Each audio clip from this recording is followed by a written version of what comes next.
principio de estabilidad del personal establece que la rotación tiene un impacto negativo en la eficiencia de la organización o que tiene un impacto negativo, positivo, era la opción B. Y también, en base a lo que hemos hablado en varias clases, sabemos que el hecho de cambiar a cada momento a una persona de un determinado cargo, o sea que eso se le llama rotación, ¿sí? Cuando en un cargo se registra em, una una alta entrada y salida de personas. Es decir, se le deja por un tiempo y después al cabo de un determinado periodo se le saca y entra uno nuevo. Y después al cabo de un determinado periodo se le vuelve a sacar a ese y entra otro nuevo. Entonces, como que el cargo nunca puede desarrollarse. El cargo, me estoy refiriendo al cargo, ¿verdad? En el sentido de que la persona que ocupa ese cargo nunca puede llegar a tener un nivel de especialización tal que el cargo pueda enriquecerse de esa experiencia que tiene el personal que es asignado a ese cargo. Entonces, ese cargo siempre está teniendo el problema de personas noveles, o sea, nuevas en ese cargo, en esas tareas, en esas actividades, y las personas nuevas pues no manejan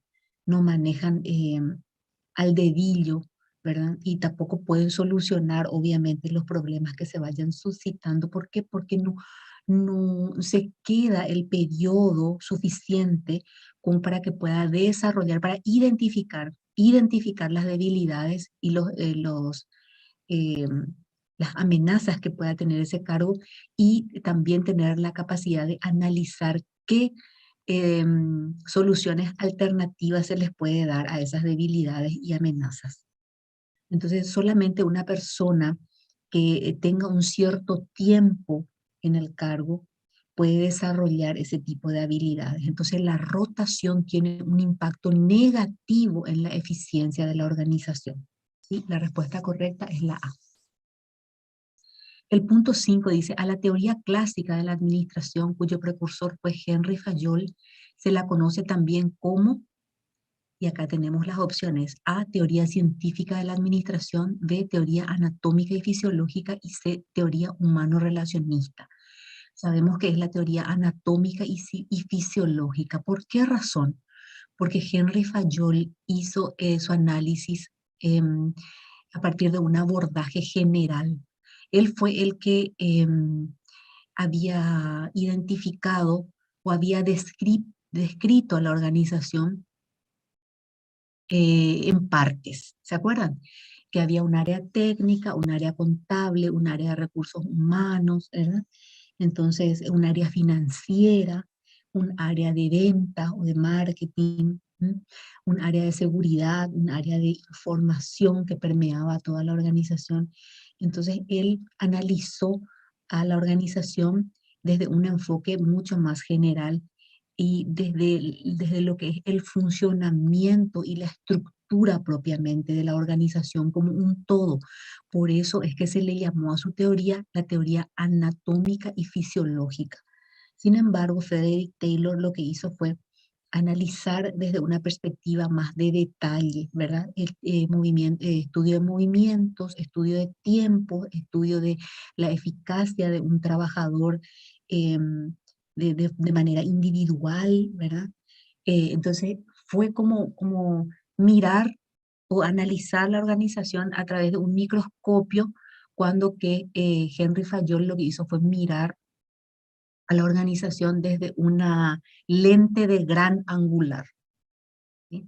Entonces, por eso se le llama teoría anatómica y fisiológica. Después dice este punto 6, en realidad hubo un error de tipeo acá. Fíjense que acá directamente me puso número 7, ¿verdad? En una de las opciones. Pero yo subsané eso, simplemente se tenía que marcar acá la A o la B. Este era un título en realidad también. Vamos a ver, dice, el gráfico representa la cadena de mando y cadena escalar de Fayol. La estructura organizacional se caracteriza por tener una jerarquía, es decir, una línea de autoridad que articula las posiciones de la organización y especifica quién está subordinado a quién. La jerarquía, también denominada cadena escalar, se fundamenta en el principio de unidad de mando, que significa que cada empleado debe reportarse a un solo superior. Entonces, para la teoría clásica, la estructura organizacional se analiza de hacia abajo en la dirección de la ejecución, a la ejecución y del todo a las partes, de la síntesis al análisis, al contrario del enfoque de la administración científica. Un momentito, por favor, les pido un tiempo, porque como les suelo comentar siempre, eh, está llegando mi nena, le voy a abrir un momentito, por favor, les pido. Dale, profe.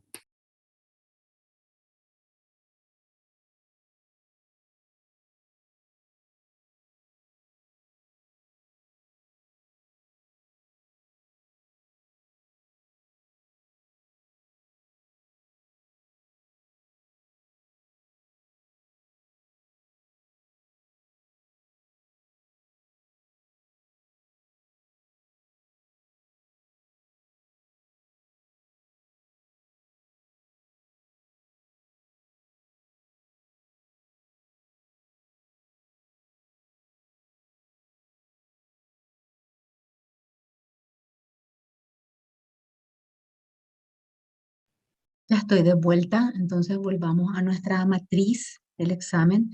Yo les cuento que acá la respuesta, no, este está mal, voy a cambiar. Tiene que ser esta, la B. Para los que marcaron la B, esa es la respuesta correcta, porque fíjense que como estamos hablando de un principio escalar, dice de arriba hacia abajo. La unidad de mando pues va de arriba hacia abajo. Esa es la estructura jerárquica de una organización tradicional, ¿verdad? Se suele llamarle también organización lineal. Y hoy justamente vamos a seguir desarrollando ese aspecto para que quede bien claro. La cadena escalar es sinónimo de unidad de mando, ¿sí?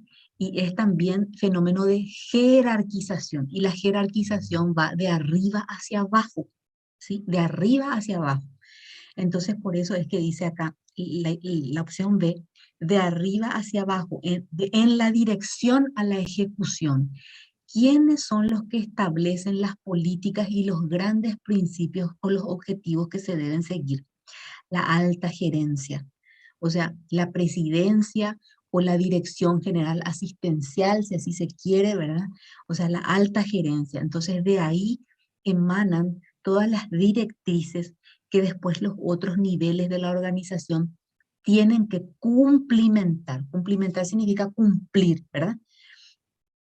Entonces dice de arriba hacia abajo, en la dirección a la ejecución y del todo a las partes, de la síntesis al análisis, al igual que el enfoque de la administración científica.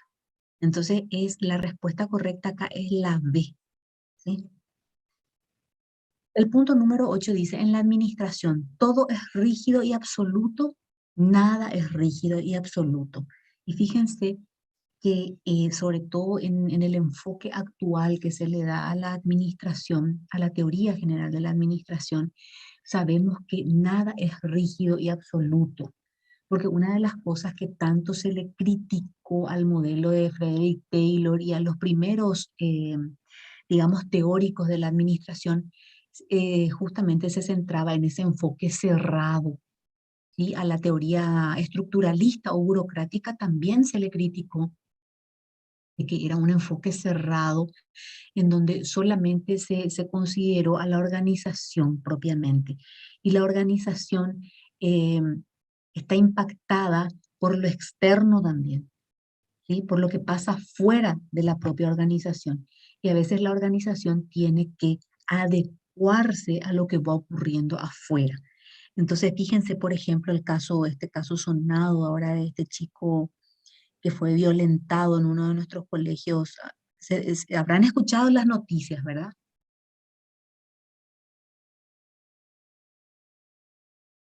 Escucharon, ¿verdad? Qué terrible. Bueno, y fíjense cómo ese sistema tan cerrado, porque el colegio también es una organización, ¿sí? Y ese esquema organizacional ahora mismo está siendo interpelado. ¿Qué quiere decir eso? Está recibiendo críticas muy duras e intervención. ¿Por qué? Porque ahí ocurrió un hecho, ¿verdad? Punible, ¿no? Que el colegio quiso manejar en la más estricta rigidez. ¿M? Y fíjense cómo al final em, hubo denuncias, ¿eh? Y al final varios sectores de la sociedad están interviniendo esa organización específica que es la del colegio en cuestión, ¿eh? Entonces jamás una organización es rígida y absoluta. Por el contrario, debe de ser flexible a las demandas de la sociedad. Y es más, toda organización tiene que hacer un proceso de rendición de cuentas a la sociedad. Es más, nuestra universidad o nuestras instituciones de educación superior hoy en día están sujetas a la rendición de cuentas, y no solamente las universidades públicas, sino también las privadas, para ver qué es lo que está haciendo y qué resultados está obteniendo a partir de los objetivos que se ha propuesto. Entonces, hay también ciertos estándares de calidad, estándares mínimos de calidad que las instituciones de educación superior tienen que cumplir o lograr para que pueda seguir estando inserta dentro de una sociedad.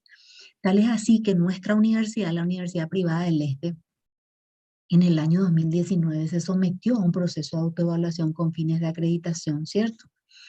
Entonces se sometió a qué cosa? A una rendición de cuentas, ¿sí? Se sentó ahí ante el órgano regulador de todos estos procesos, que es la NEAES, y empezó a explicar lo que está haciendo y cuáles han sido sus resultados. Bueno, y a partir de ese análisis minucioso por parte de pares académicos externos, se determinó que la Universidad Privada del Este cumple con los criterios mínimos de calidad, ¿eh? Y que por esa razón es que sigue estando en el sistema de educación superior, en el subsistema de educación superior.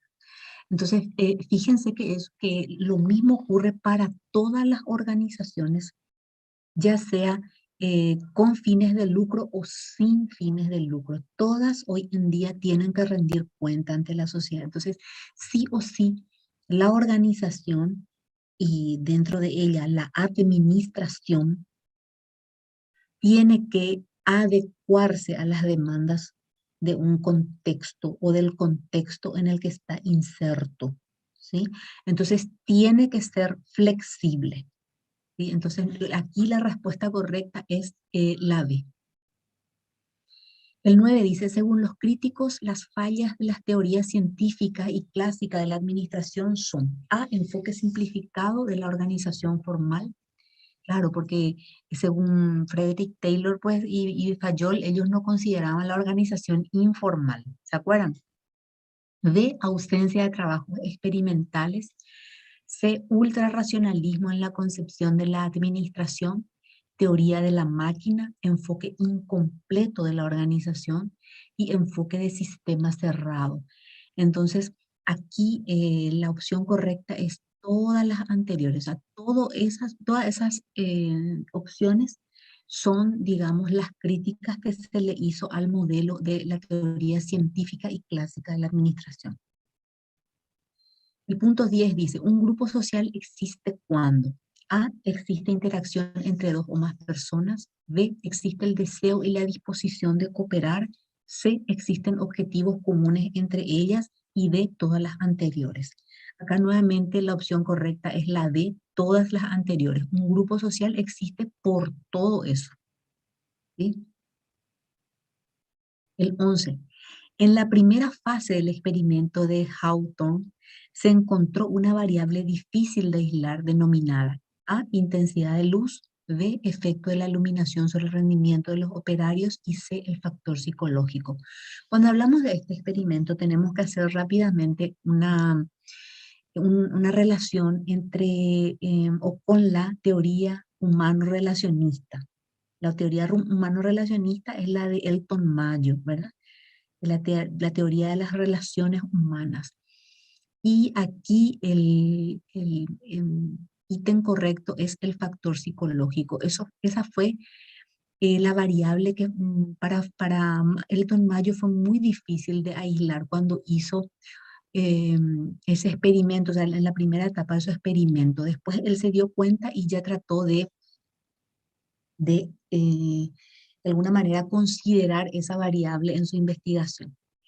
El punto 12 dice, el objetivo de la segunda fase del experimento de Hawthorne fue A, averiguar el efecto que produce la luz en el rendimiento de las obreras. B, averiguar las condiciones de rendimiento más satisfactorias. Y C, estudiar las relaciones humanas en el trabajo. Aquí la respuesta correcta es la B, averiguar las condiciones de rendimiento más satisfactorias. Todos los enfoques de todas las teorías que nutrieron a la teoría general de la administración tenían como objetivo el aumento de la productividad. ¿Sí? Eso es lo que siempre quieren todas las organizaciones, incluso las organizaciones del sector salud, aumento de la productividad. O sea, la atención eficaz y eficiente al mayor número de pacientes. ¿Sí? Eso es lo que busca cualquier organización. Y las que son con fines de lucro, aumento de la productividad, ¿para qué cosa? Para aumentar también sus ganancias. El lucrum infinitum en el idioma latino. Lucrum infinitum. Eso es lo que buscan, ¿qué cosas? Las organizaciones, estoy escribiendo, las organizaciones con fines de lucro. Por eso, lucrum infinitum, ¿sí? Entonces, ¿cómo van a conseguir eso? A través del aumento de la productividad. Entonces, si yo me voy a la costa y empiezo a atender ahí como médica de planta, y seguramente me van a dar, ellos hacen unos análisis ahí a nivel de la alta gerencia y dicen, bueno, para poder tener este nivel de rentabilidad o de utilidad en el año, cada médico tiene que atender, qué sé yo, 20 pacientes en una tarde. ¿Eh? Y bueno, y entonces eso es lo que buscan las organizaciones con fines de lucro. Y aquí todas las teorías que se desarrollaron en el ámbito de la administración fueron siempre para aumentar o tenían como objetivo fundamental aumentar la productividad. ¿Para qué? Para que también la rentabilidad o la utilidad, los beneficios también puedan aumentar. ¿Sí? ¿Por qué? Porque al final quienes patrocinaban estas investigaciones y el desarrollo de estas teorías eran los capitalistas, eran los dueños de estas organizaciones.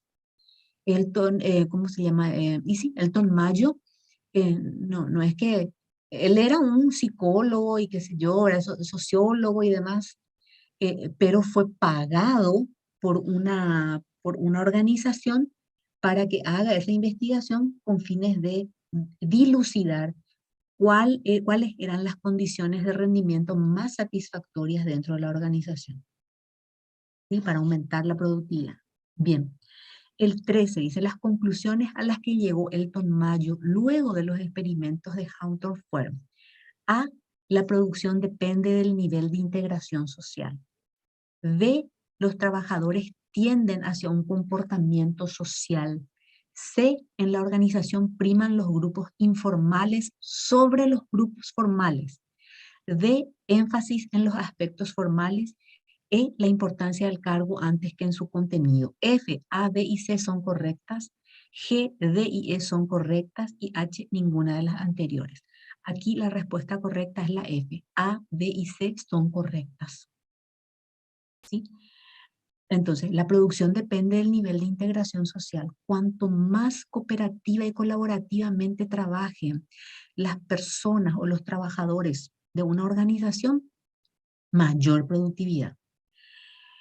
Los trabajadores tienden hacia un comportamiento social, cierto, cierto, porque a medida que se van conociendo, se van generando empatías y antipatías también. Antipatías también se generan dentro de un grupo humano. Em, pero si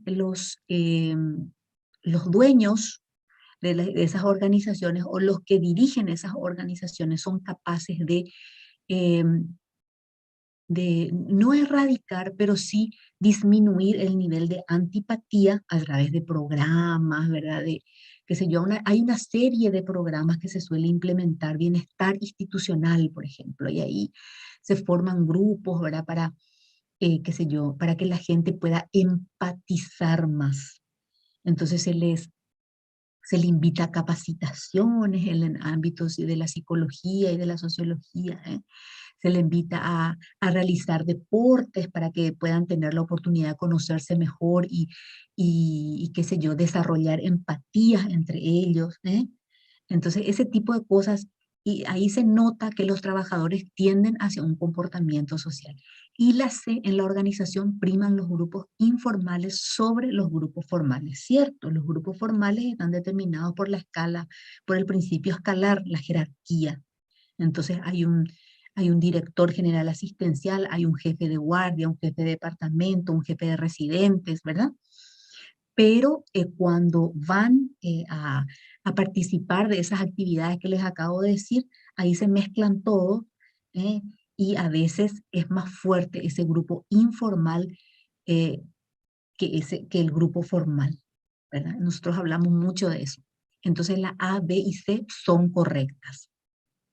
El punto 14 dice, las críticas a la teoría de las relaciones humanas fueron A, técnicas de intervención irrealizables, B, visión romántica de la organización, C, errores metodológicos e ideológicos y D, visión mecanicista del ser humano. E, A, B y C son correctas, F, A, B y D son correctas y G, ninguna de las anteriores. Acá la respuesta correcta es la E. A, B y C son correctas. La teoría de Elton Mayo sirvió realmente y dio un aporte, hizo un aporte a la teoría general de la administración en el sentido de que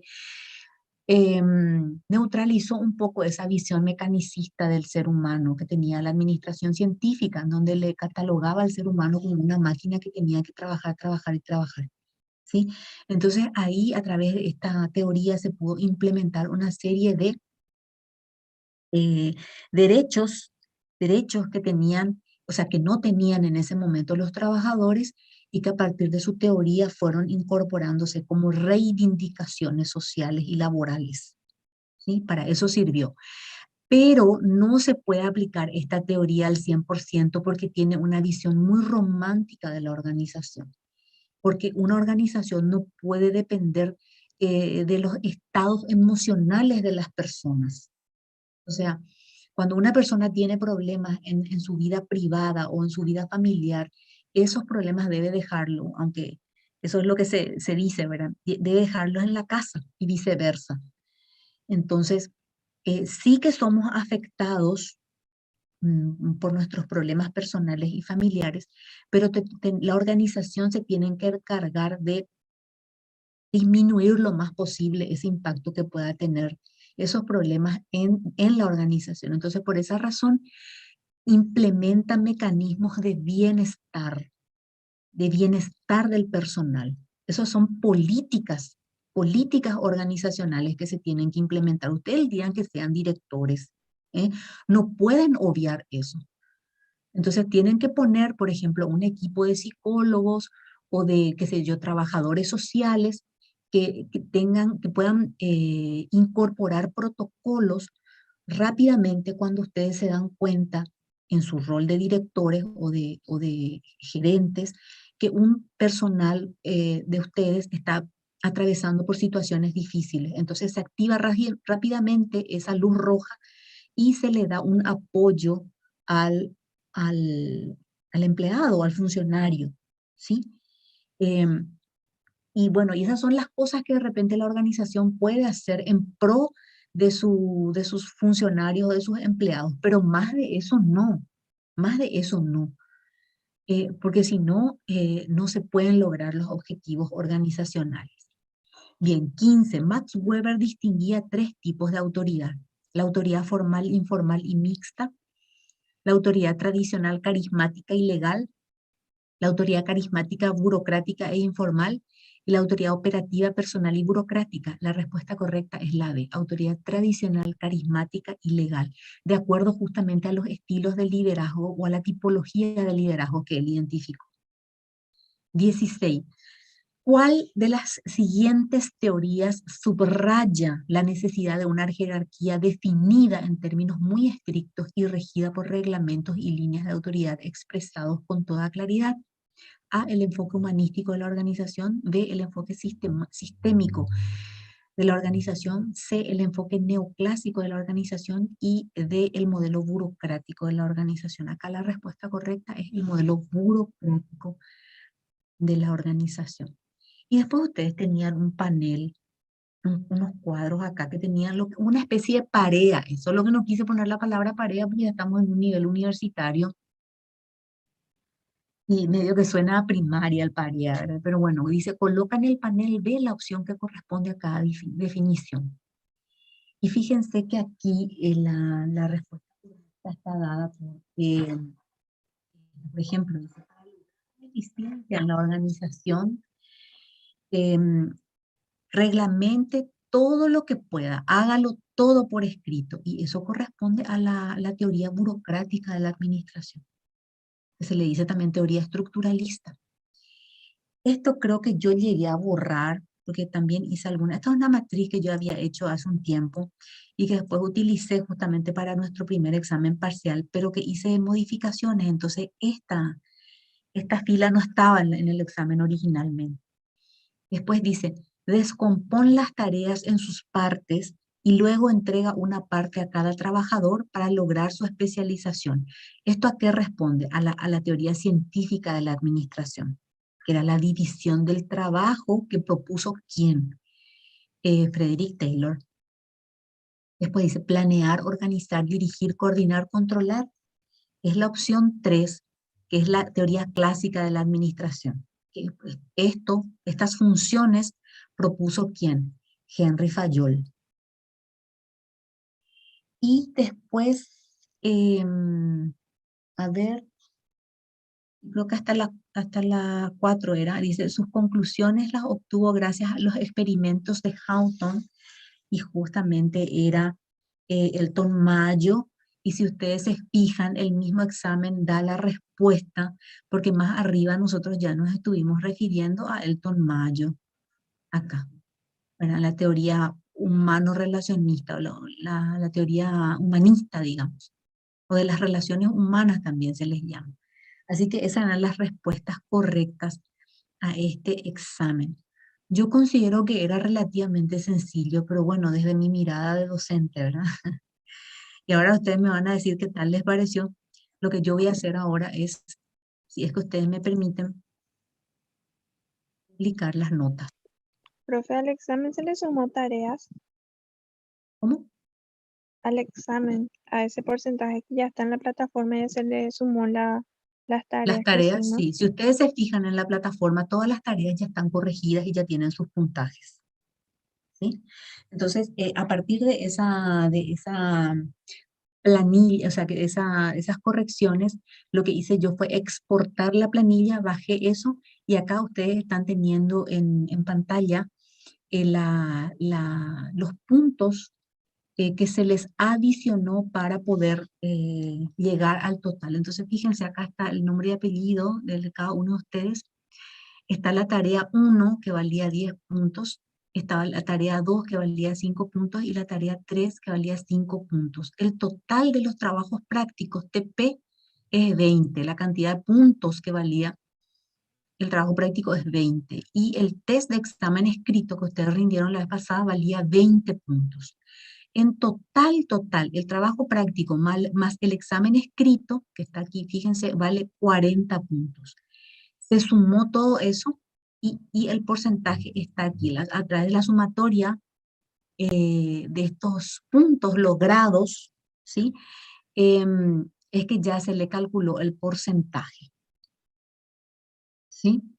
Entonces, si es que ustedes me permiten, bueno, si es que me dicen su nombre va a ser algo demasiado largo, pero lo que puedo hacer es ir leyendo, si es que no hay ningún problema en ir citando la calificación que cada uno de ustedes tiene, Profe, ¿sí? ¿por qué no se me sumó a mí la tercera tarea? Y justamente tendríamos que ver, ¿sabes qué me vas a hacer? ¿Cuál es tu nombre? Porque añasco, profe. Añasco. Bueno, voy a mirar entonces acá tercera tarea, así voy a poner, porque tengo que entrar otra vez en la plataforma y fijarme, ¿sí? ¿Qué pasó? Justamente por eso, para eso es la revisión de examen, para que ustedes puedan decir, porque a mí no se me sumó. Entonces, quiero que me escribas, Jorge, quiero que me escribas a Beatriz Sanabria, acá estoy escribiendo, ¿sí? 1974 @gmail. ¿Se ve? ¿Se ve? Eh, Verá que voy a agrandar mi pantalla, profe. No, Aquí ahí mismo. está, ahí veo. Entonces, bueno, bueno, un momentito, entonces voy a ir marcando en amarillo, porque hoy la clase se va a basar básicamente en esto y avanzar un poquito también en el desarrollo del siguiente eje temático. Pero lo que quiero es que no se estresen, por favor. Si es que ustedes entregaron la tarea, se va a revisar otra vez puntualmente y se les va a asignar como corresponde, ¿sí? Entonces, quiero que me escriban a ese correo electrónico aquellas personas. Yo voy a ir marcando ya en amarillo, pero lo que quiero es que me escriban un ratito voy a grabar, ya voy a ir grabando. Ah, acá. Entonces, quiero que me escriban para que después yo les pueda dar retorno acerca de las revisiones que he hecho, ¿sí? Y que también me puedan servir de información para ver qué fue lo que pudo haber sucedido. ¿Está bien? Entonces ahí está. Beatriz Sanabria, Beatriz, o sea, mi segundo nombre, mi segundo apellido, mi año de nacimiento. Beatriz Sanabria, 1974, @gmail.com. A ese correo me va a escribir Jorge y también me va a escribir quién. A ver, el que habló. ¿Cómo es tu apellido, mi rey? Yo también, porque ¿Cómo? Profe, yo también. Un momentito, por favor, vamos a irnos por turno, porque si no, a ver, ¿quién me habló primero? Gómez, un momentito. Gómez Rodríguez Santiago. La tarea 3 es, bueno, la tarea 3. Bueno, bien, sí.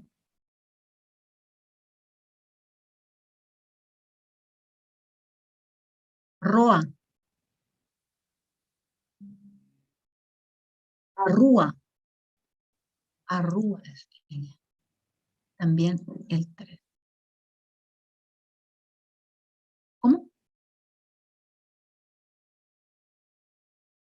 Ah, bueno, perfecto, excelente. Entonces voy a revisar. ¿Quién más? Acordate de escribirme, Profe, a Santiago, mí y también no me ponerme los sumaste una nombres. tarea.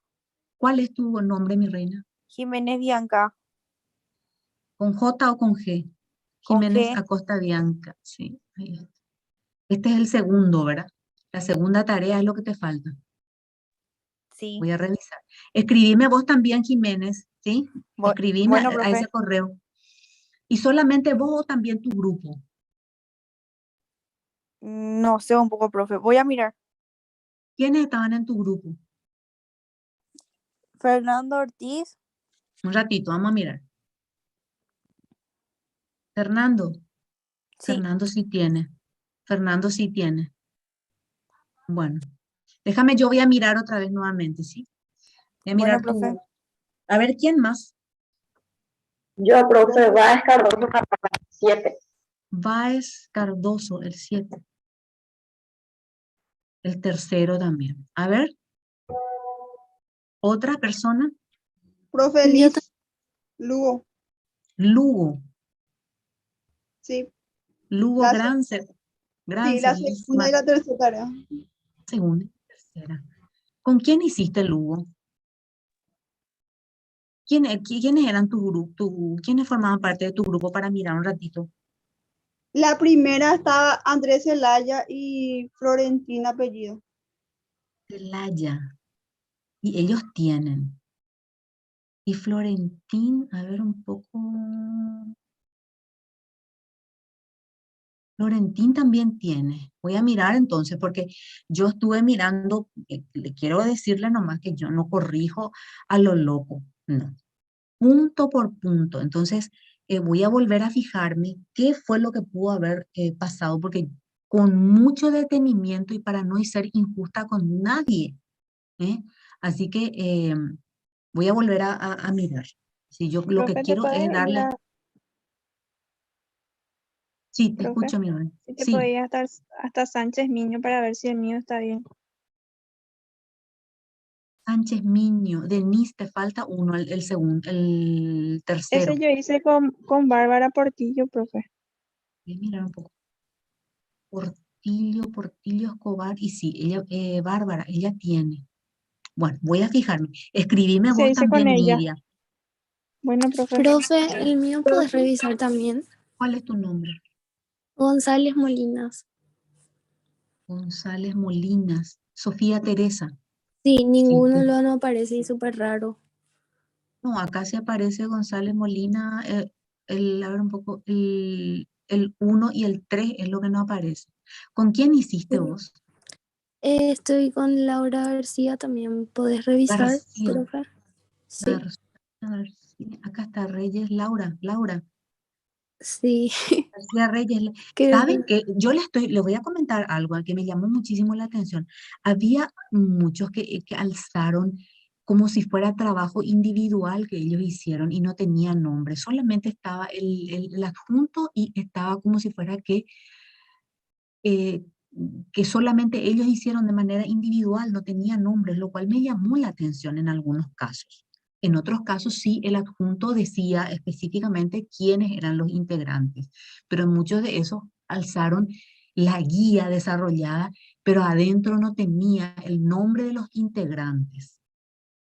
Puede que estos Profe, casos sean eso. Sí, a ver, Profe, sí, tengo Yo una soy consulta. Hola. decime tu nombre, sí. En ese Em, donde ¿Cómo? tengo una consulta, digo, ese el que dice el test del examen escrito, el Sí, puntaje es del 20 examen, ¿verdad? puntos. Sí, del examen, 20 Y el puntos. mío no le pusiste ningún punto. ¿Y qué nombre tenés? ¿Cuál es tu nombre? ¿Tu nombre cuál es, mi reina? Jiménez Bianca. Jiménez Bianca. Espera un ratito. Voy a buscar un poco Jiménez Bianca.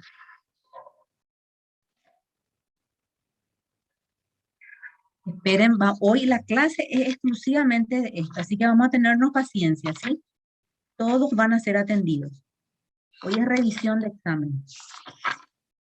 Sí, profe, está bien. Gracias. Tamara.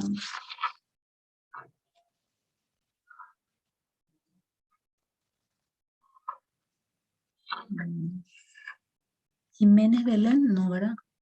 Bianca Sí, Belén. Jiménez Belén es profe. Ah, tenés razón, Bianca. Espérame un ratito. Se me pasó. Un ratito, voy a corregir ahora mismo. Dale, profe, gracias. Vamos a aclarar todas las dudas. profe, ¿hasta Porque qué hora te podemos enviar el correo para que sumes los trabajos? y no, yo mañana voy a estar revisando otra vez a cualquier hora de hoy. Dale, ¿Sí? profe, gracias. A ver.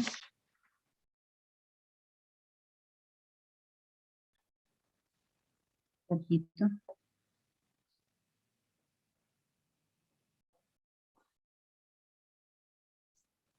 Bianca, siento mucho decirte, pero 5 puntos hiciste, mi reina.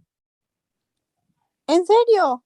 Sí, 5 puntos hiciste. Profe, pero ¿qué crees que te pongamos en el correo? Nada, que me escriban nomás y que pongan, profe, este es mi correo para lo de la revisión de examen. Y yo a ella, como yo tengo marcado ya acá, Entonces ya sé cuál es, qué trabajo es lo que tengo que revisar y lo que yo voy a ponerles ahí en el correo es la razón por la cual, o decirle, por ejemplo, no figura tu nombre o, o ya está corregido, cosas de esas, ¿sí? Bianca. Belén. Bianca Belén.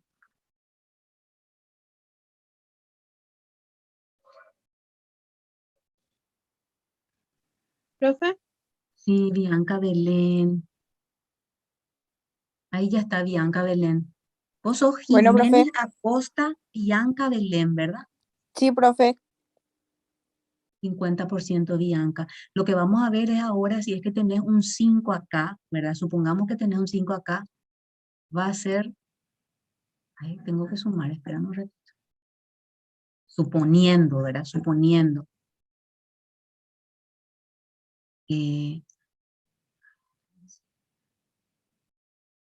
Bueno, 50% Bianca. Si acreditas estos 5 puntos de la guía número 2, entonces va a aumentar más tu porcentaje. ¿Sí? Bueno, profe. Acuérdense que 60% es lo que ustedes tienen que alcanzar, ¿sí? Es el porcentaje, como para que, Profe, digamos, no les cueste tanto después. A ver, otro nombre, Wagenbach puede ser con W. La Wagenbach. segunda tarea, sí, Wagenbach, es la última por ahí. Así se pronuncia, Wagenbach. Sí, el segundo de la segunda tarea no tengo, profe. Bueno, vamos a marcar también. Escribime también Wagenbach, ¿sí? María Sí, Lorena. yo Escribime. hice con Bárbara Cajé. Cajé. Caje, sí, un ratito voy a mirar si es que Caje Sí, tiene. profe. Caje. Sí, Caje tiene. Por eso, profe. Voy a mirar. Bueno, está bien, Dale, voy a profe, te mirar. escribo. Muchas gracias. Ok. ¿Quién más? Jorge Olivero, profe.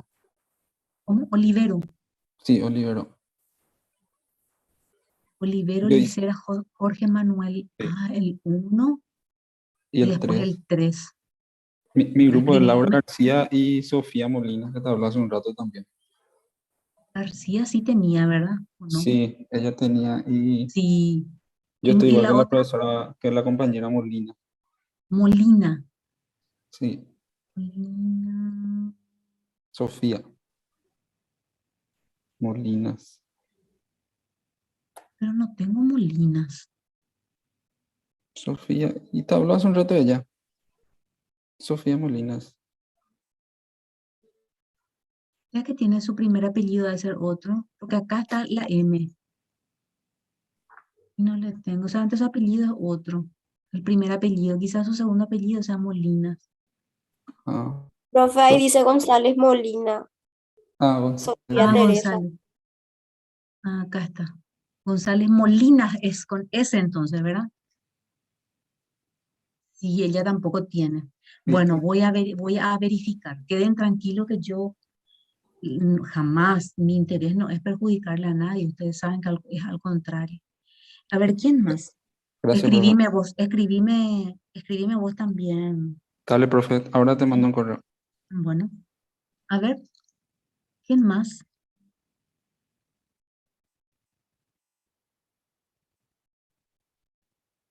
Lo que voy a hacer entonces es leer a Chucarro Narváez Fabricio, 73. Antunes, 85. Araujo Pedro, 85. Arias Machuca, 55. Él también acá veo que no tiene, pero bueno, sí, es que estos en amarillo no voy a decir porque hay que verificar. Báez Palacios Carlos Iván, 70. Báez Palacios Mercedes, 73. Vareiro Vera, 88. Benítez Lovera Nidia, 55. Benítez Melgarejo Magalí. Lo que yo les quiero pedir es lo siguiente. ¿Pueden hacer captura de pantalla para mostrar en el grupo de WhatsApp? Porque quizás haya compañeros que no asistieron hoy a clase. Y hoy es el último día ya. O sea, Nosotros tenemos que entregar esta planilla. Yo tengo que hacer las verificaciones, las voy a hacer hoy y ya tengo que entregar. Entonces necesito que la mayor cantidad de estudiantes esté enterado del porcentaje y si tiene que reclamar, que reclame ya hoy. ¿Sí? Pueden hacer una captura de pantalla, por favor. Entonces yo del 1 al 17 y ahora voy a pasar. ¿Ya hicieron? Bueno, genial. Entonces ahora lo que voy a hacer es, a ver, del 18 al 28. Ya está, profe. Bueno, y después, a ver,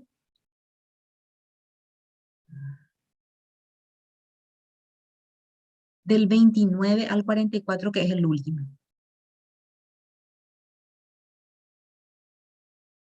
Ya está, profe. ¿Ya está? Bueno, genial. Entonces, por favor, publiquen en el grupo. Esta es una revisión. No quiero que se me estresen y que hagan un desastre. No, acá todo se va a aclarar, ¿sí?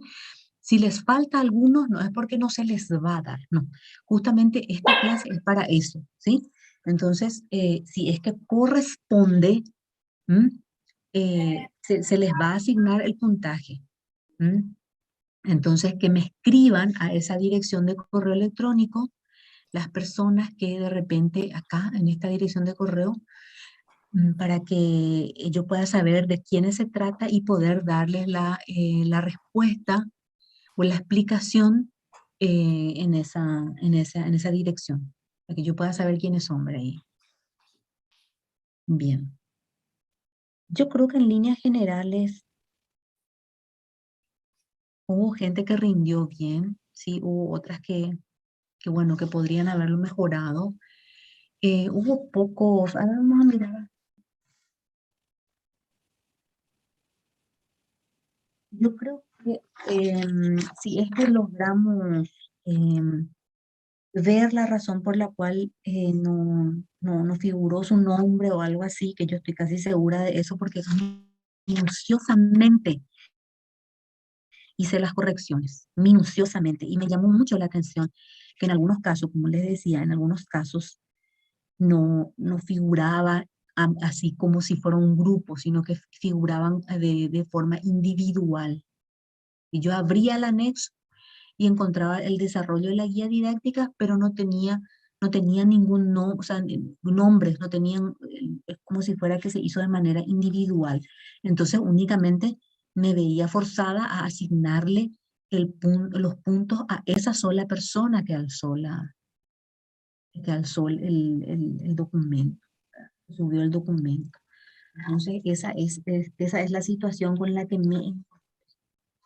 De todas formas, ahora voy a volver a mirar otra vez y si corresponde vamos a poner los puntos. Bueno, yo creo que esto está comprendido, ¿verdad? Sí, profe. ¿Sí? Bueno, si no hay Sí. otra persona que me quiera también indicar que su nombre, o sea, que el trabajo no está, ¿verdad? No está puesto aquí, no está acreditado los puntos, entonces yo voy a salir de este documento, ¿sí? Y quiero ir directamente a lo que vamos a desarrollar hoy. En el programa de estudios tenemos que hablar un poquito acerca de lo que es o de lo que son. Ahí se ve de lo que son los tipos de organizaciones. Este es un PPT que yo descargué de la página slideshare.net. Ahora está Reagel Slideshare, porque antes directamente se podía bajar y ahora te pide, o sea, te pide que pagues para poder bajar el documento. Entonces lo que hago es proyectar directamente. Hoy vamos a dejar de lado ya todo lo que tiene que ver con las teorías que nutrieron a la teoría general de administración TGA y vamos a empezar a hablar ya de ciertos aspectos de gerenciamiento de las organizaciones. Pero antes de ingresar a eso, tenemos que identificar y definir muy bien lo que es una organización y los tipos de organizaciones que hay, ¿verdad? Entonces yo les decía ya en un inicio que existen organizaciones con fines de lucro y hay otras que son sin fines de lucro, pero no porque sean sin fines de lucro van a dejar de tener todos esos aspectos y esas características que cualquier organización bien establecida debe tener, debe tener. O sea, la teoría general de la administración se aplica mm, de forma, o sea, se aplica,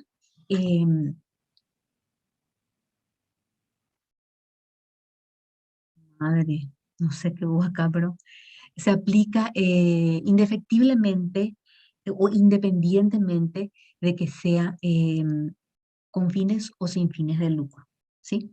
Vamos a ver un poco lo que es la organización formal. Ya lo habíamos visto en clases pasadas. Dice, la organización formal es la determinación de los estándares de interrelaciones entre los órganos o cargos definidos por las normas, directrices y reglamentos de la organización para lograr los objetivos. Esta organización formal tiene que ver justamente con el principio escalar, la jerarquización.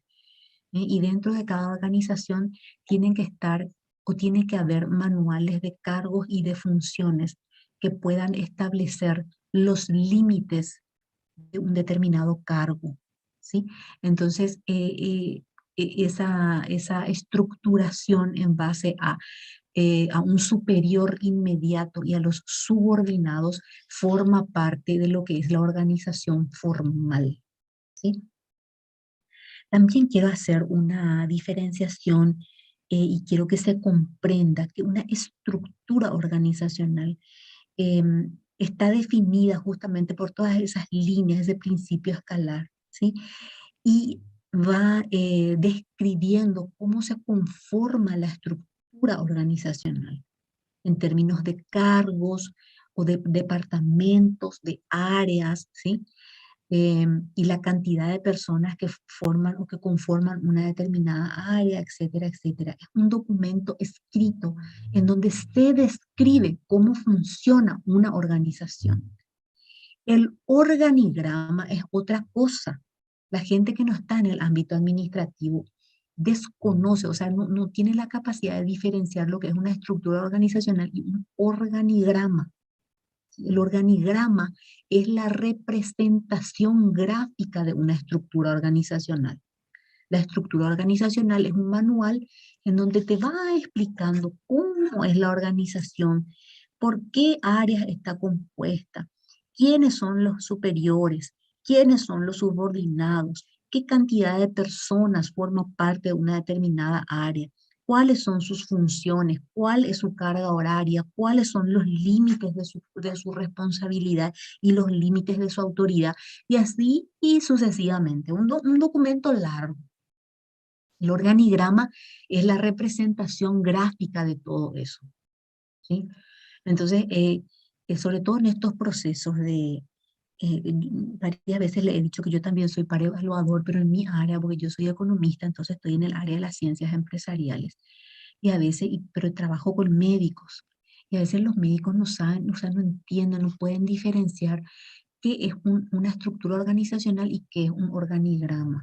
Porque a veces los organismos reguladores piden organigrama y el organigrama tiene que estar formalmente instituido y aprobado por la máxima autoridad institucional. No es que yo agarro y hago un dibujito y con eso ya está y eso le presento a mis organismos reguladores. No, tiene que aprobarse por resolución y tiene que socializarse al interior y al exterior de de la organización también. Entonces es muy importante que ustedes entiendan esa diferenciación. Vamos a mirar. Pasa que aquí, entonces, los tipos de organizaciones, dice que se reconocen los siguientes tipos de organizaciones. La organización lineal, la organización funcional, la organización de tipo de línea staff y los comités.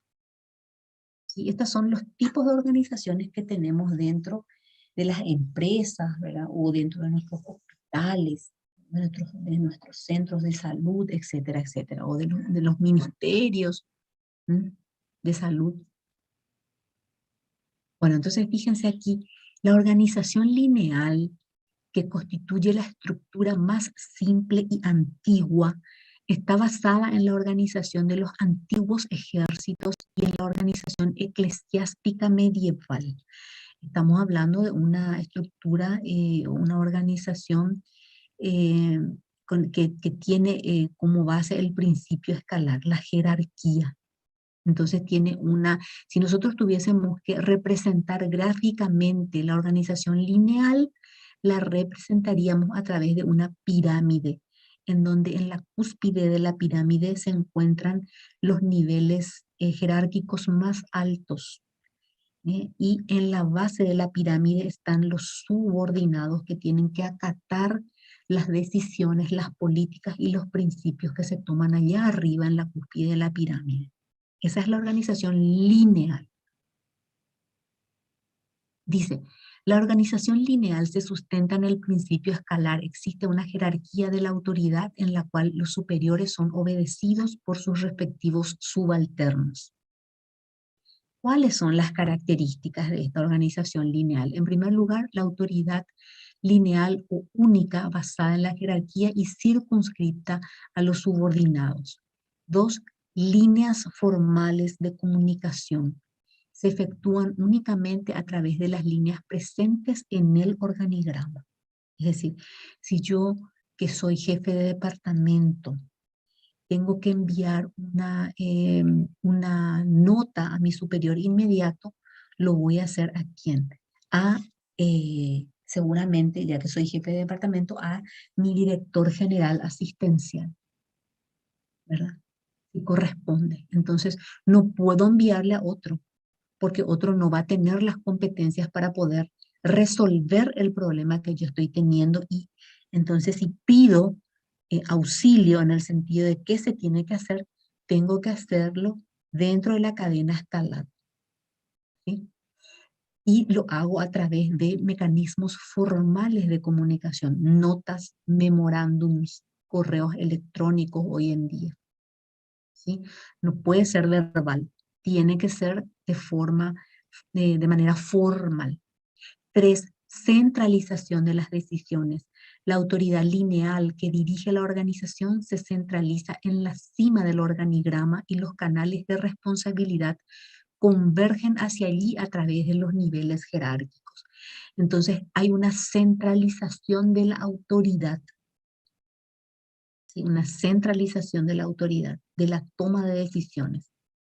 Lo que hay en este caso para esta organización formal es la descentralización de qué cosa, de la autoridad, pero no de la responsabilidad. ¿Se acuerdan que siempre solemos hablar de eso? Se puede delegar la autoridad, pero la responsabilidad no.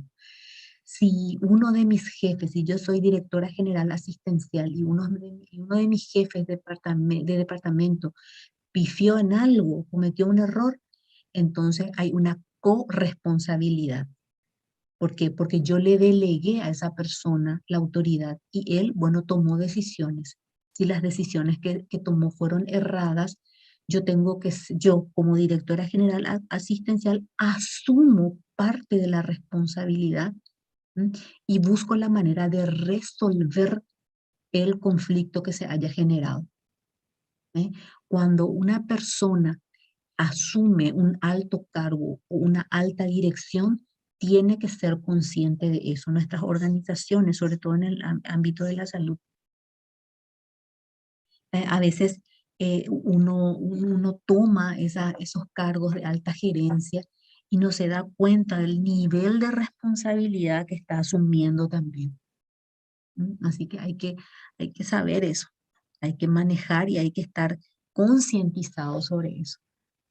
No, si es que alguien comete un error, bueno, entonces yo soy corresponsable de lo que ocurrió. Después el 4 dice, configuración piramidal como resultado de la centralización de la autoridad en la cúpula de la organización y de la autoridad lineal que cada superior centraliza, en relación con los subordinados, la organización lineal presenta una conformación típicamente piramidal. Si es que hay algunas preguntas al respecto de lo que estamos tratando, yo pido que también intervengan y sin problemas yo voy a aclarar la duda que tengan. Vamos a ver, ¿cuáles son las ventajas de esta estructura lineal? En primer lugar, estructura sencilla y de fácil comprensión, debido a que la cantidad de cargos es relativamente pequeña, la cúpula solo presenta un cargo centralizador y el subordinado únicamente se relaciona formalmente con su superior. La gran delimitación de la responsabilidad de cada órgano es otra ventaja. Ningún cargo interviene en el área aledaña, porque las atribuciones y responsabilidades están definidas y delimitadas con claridad. Es decir, en una estructura lineal, un jefe de otra área no le puede venir a dar órdenes a mis subordinados o a la gente a la que está adscrita a mi área, ¿sí? Entonces hay unos límites respecto de la autoridad y de la responsabilidad. Entonces, si algún error se cometió dentro de mi área, entonces yo y mis funcionarios somos responsables de eso.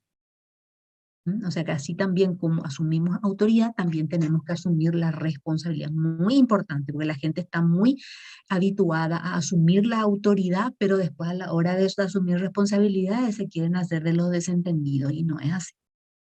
3. La facilidad de implementación y su estabilidad y adecuación a organizaciones de tamaño pequeño. Al incrementar la unidad de mando, la organización lineal facilita el funcionamiento, el control y la disciplina. Es decir, este tipo de organización o de esquemas se puede fácilmente implementar incluso en organizaciones pequeñas. De hecho, que las micro y pequeñas empresas utilizan este nivel de jerarquización. 4. Estabilidad considerable. Permite el funcionamiento tranquilo de la organización gracias a la centralización del control y de las decisiones. ¿Sí? No es que de repente pueda haber competencia o pueda haber procesos en términos de complicaciones a la hora de tomar decisiones, porque como todo se centra en un grupo determinado de personas que toman las decisiones, entonces, o a veces es unilateral, ¿verdad? Es una sola persona la que toma la decisión. Y, y bueno, y entonces se tiene que hacer mal o bien, se tiene que hacer lo que el jefe diga. Entonces por eso, y los subordinados lo tienen claro. Sin embargo, cuando hay un sistema de pares, ¿verdad? Y los pares, un sistema horizontal, no vertical, sino horizontal, y los pares no llegan a un acuerdo en la toma de decisiones, los que están por debajo de esa cadena de mando se confunden porque al final no saben qué es lo que tiene que hacer. Porque fulano, por ejemplo, un accionista, fulano, el accionista A dice una cosa, el accionista B dice otra cosa y el accionista C dice otra cosa. ¿A quién le hago caso? Entonces, esta organización lineal, en ese sentido, tiene más ventaja. Después tenemos la organización funcional. La otra era la lineal, ahora vamos por la funcional.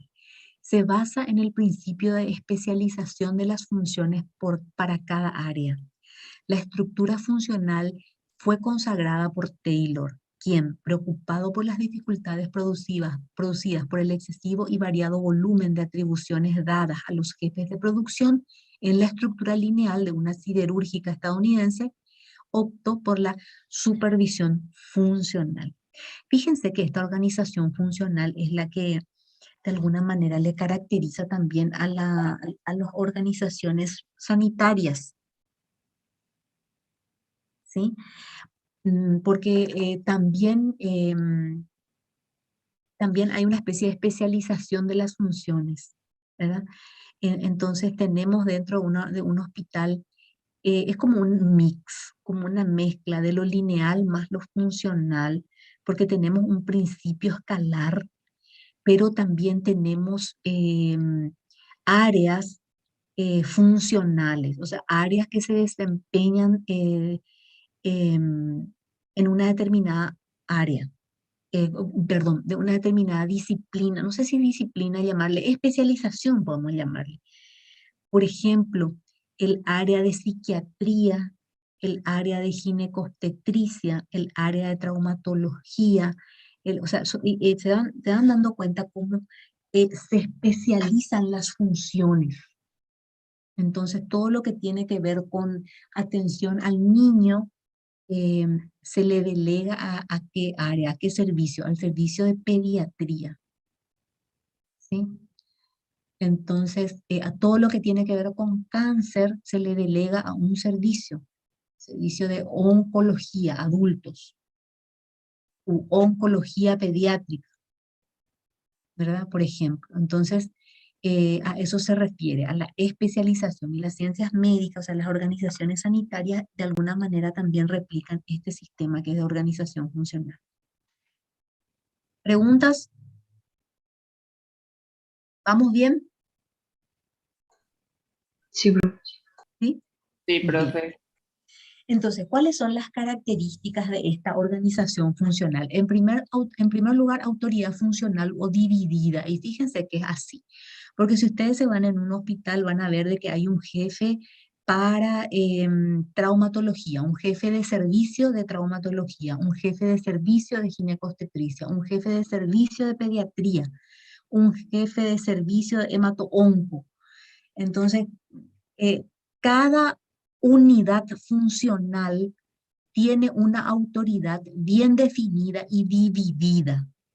Entonces, esas áreas, digamos que dentro de la estructura organizacional podríamos decir de que estas jefaturas son pares eh, y están estructuradas de manera horizontal dentro de un organigrama. Entonces, jefe de traumato, jefe de anestesio, jefe de, ¿qué puede ser? No sé, de clínica médica, y así sucesivamente. Jefe de cirugía, y todos están en el mismo nivel, digamos, horizontal dentro de una estructura jerárquica piramidal.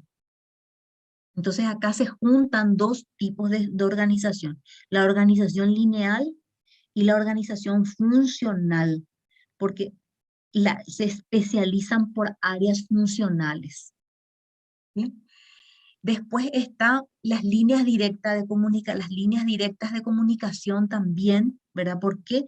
Porque la comunicación fluye hacia arriba, ¿verdad? Hacia la alta gerencia y también hacia los lados. Ustedes me están entendiendo lo que yo les estoy diciendo. Voy a mirar un poco acá, les voy a abrir rápidamente porque yo estoy dibujando sobre mi escritorio con un bolígrafo, pero no sé si es usted, lo que les quiero dar a entender es esto. A ver, sí. ¿Dónde es que están las flechitas esas? Insertar forma, acá está. Me estoy refiriendo a esto. Este es un servicio, ¿sí? Este es otro servicio. Ahí. Este es otro servicio. Fíjense, este por ejemplo es pediatría, este es gineco, este es cirugía y este otro puede, uno más al lado puede ser, vamos a poner las troncales. Clínica médica. ¿Sí? Clínica médica. Entonces, la comunicación, después tenemos un superior inmediato. ¿Cuál sería el superior inmediato acá? Si estas son áreas. El ¿Cuál sería? director, Muy bien. El director general asistencial que va a estar acá. ¿Verdad? El director general asistencial, que puede volver a estar en ciertos niveles, ¿verdad? Que puede tener también su nivel de pares, porque acá puede estar el director general asistencial, después aquí también puede estar el director de recursos humanos, el director ¿cómo se llama?, de administración y finanzas, y muchas otras direcciones operativas también. Pero de esta Dirección General Asistencial, a ver, insertar, va bajando una línea escalar otra vez, ahí. Y de acá, fíjense, estas son las áreas funcionales que dependen de la Dirección General Asistencial. No dependen de las otras. Voy a ver si es que... ahí. Y después acá nuevamente. Y ahí. ¿Sí? Entonces acá puedo poner... ¿Dónde es que le aplico el texto acá? Bueno, entonces vamos a ver si es que puede... Dirección General Asistencial. Y acá está. Servicio de Pediatría. Servicio de Ginecobstetricia.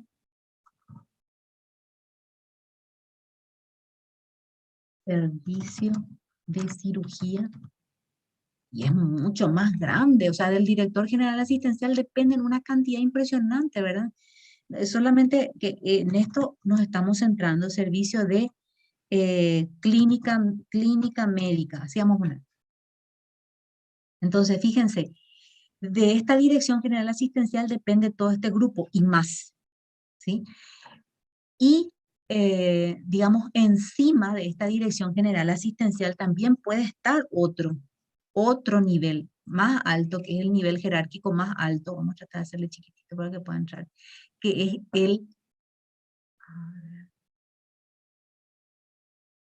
el director general. Director general. ¿Sí? De quien dependen todas estas otras áreas que habíamos dicho que era director de recursos humanos.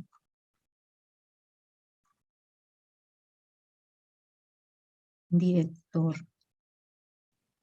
de administración y finanzas. ¿Sí? Y muchas otras áreas.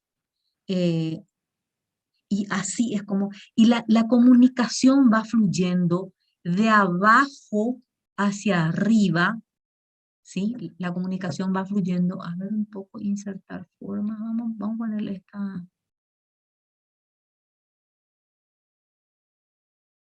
no sé cuál poner, así, así, fíjense.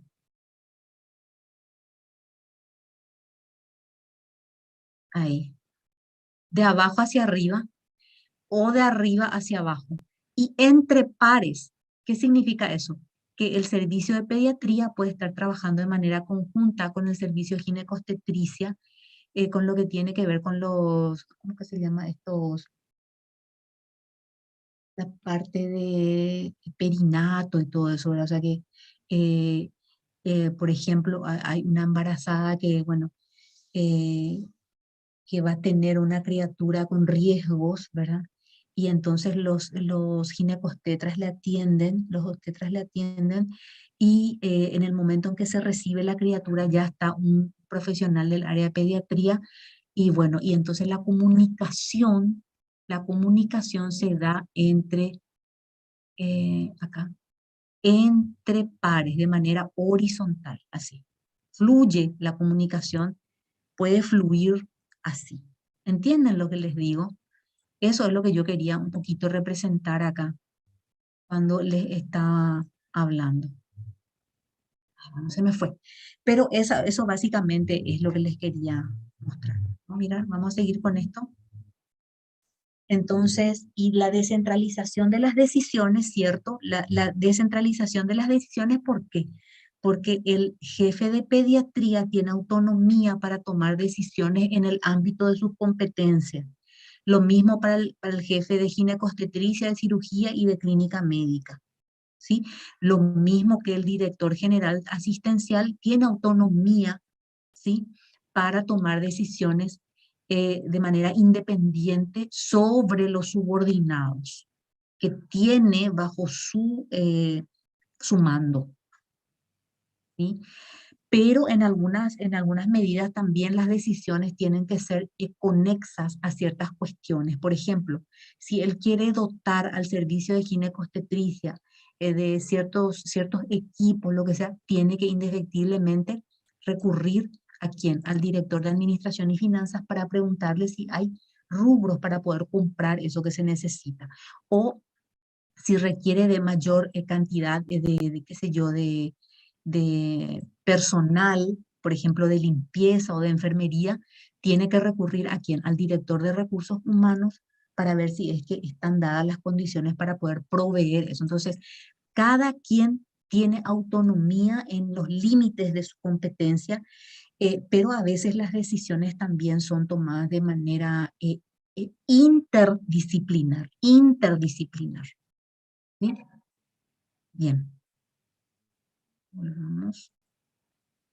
Entonces, énfasis en la especialización. Y sí, la organización funcional hace énfasis en la especialización. Los de gineco, ahí están solo los de gineco. Los de pediatría, solo de pediatría, ¿entienden? Bueno, ¿cuáles son las ventajas que proporciona esta organización funcional? En primer lugar, proporciona el máximo de especialización a los diversos cargos de la organización. 2, permite la mejor supervisión técnica posible o especialización en todos los niveles, ¿cierto? Es porque no va a venir un cirujano a controlar o a supervisarle a un ginecobstetra, ¿sí? O un cirujano dentro, bueno, la verdad es que existe también trabajo interdisciplinario, ¿verdad? Entre, por ejemplo, cirujanos que se dedican a la cirugía infantil, ¿verdad? Y bueno, y puede haber un trabajo colaborativo y cooperativo entre estas dos áreas.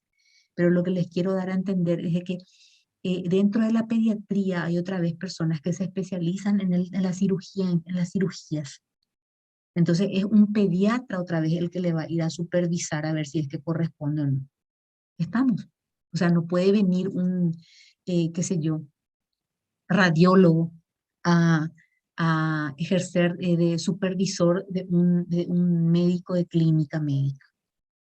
¿Entienden? 3, desarrolla la comunicación directa sin intermediarios, más rápida y menos sujeta a inferencias, a interferencias, mejor dicho, diría yo. Entonces, sí, la comunicación es directa. Fíjense cómo yo les hice la representación gráfica de lo que sería un canal de comunicación, tanto hacia arriba y abajo como entre pares, ¿verdad? 4, separa las funciones de planeación y de control de las funciones de ejecución.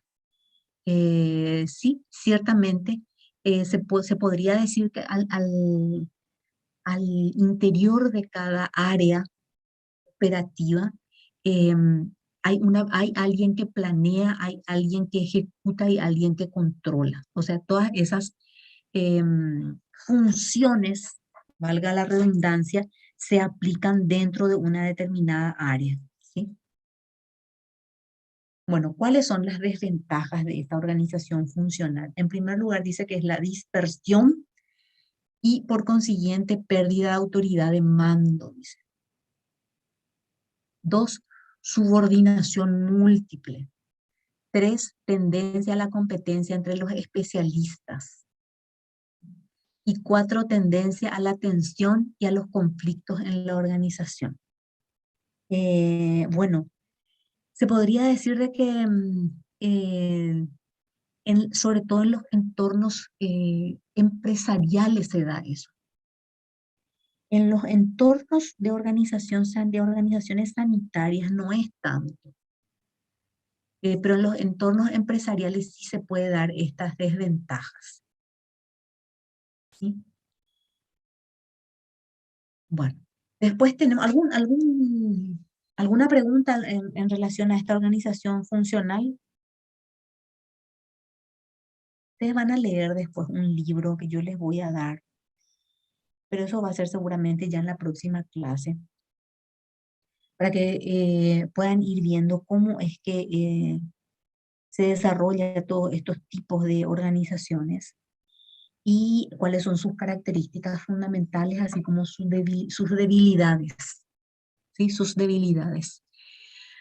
Después de la organización funcional tenemos la organización de tipo de línea staff.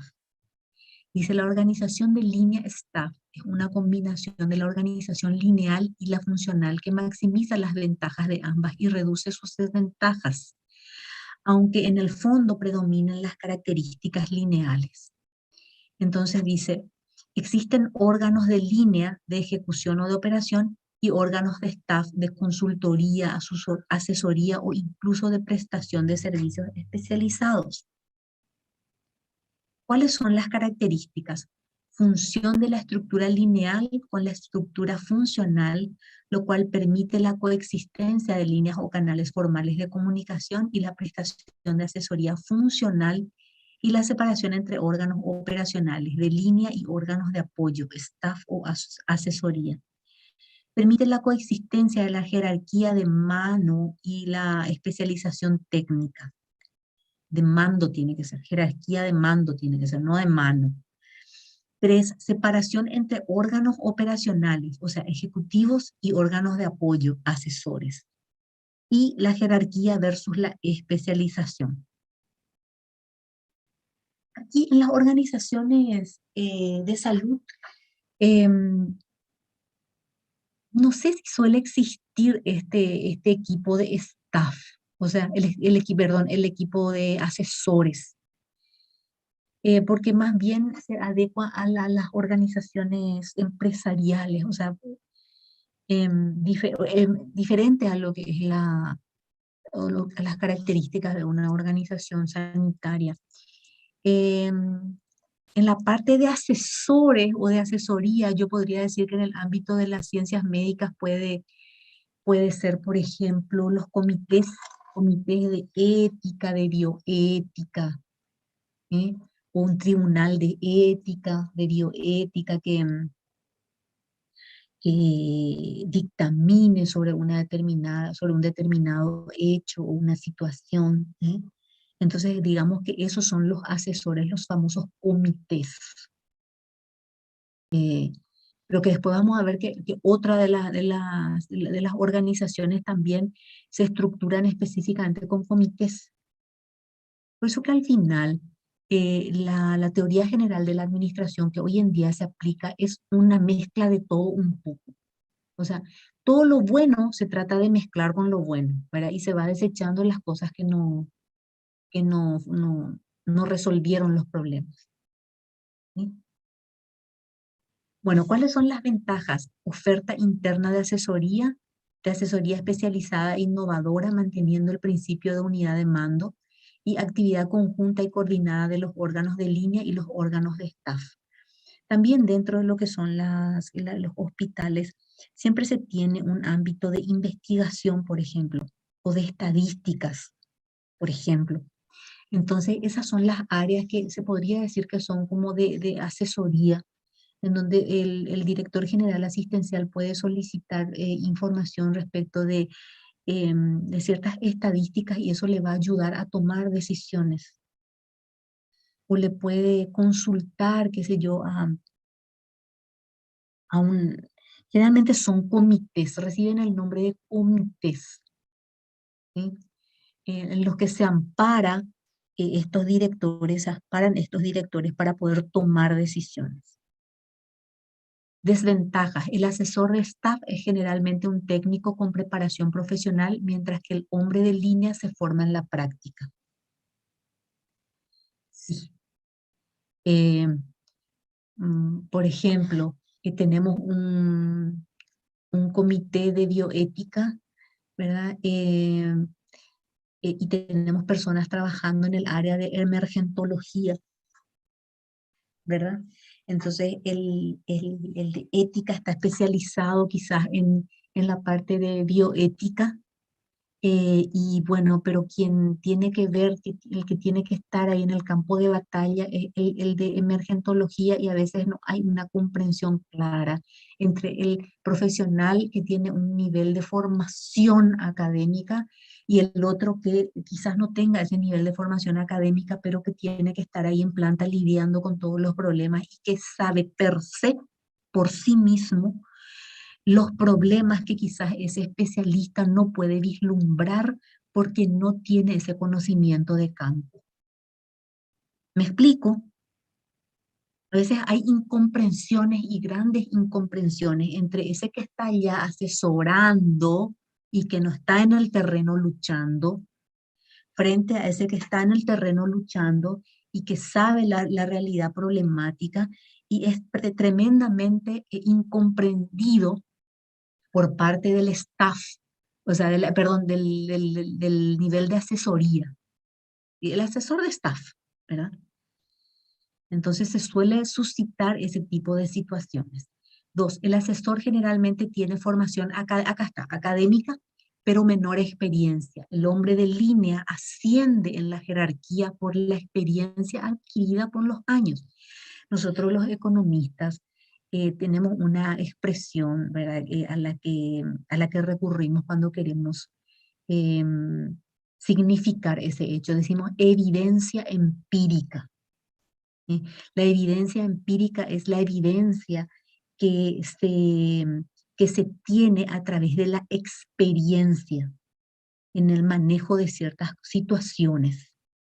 Entonces, el personal de línea tiene la evidencia empírica y esa evidencia empírica tiene que ser respetada. Entonces, el día de mañana, cuando ustedes sean gerentes, ¿verdad? Y estén ahí arriba en la alta dirección y se suscitan problemas en el nivel más básico de la estructura organizacional, que es piramidal, ustedes tienen que tener en consideración lo que dice esa persona que está ahí en el campo de batalla y tienen que darle su lugar y tienen que escucharles para tomar las decisiones que vayan a tomar.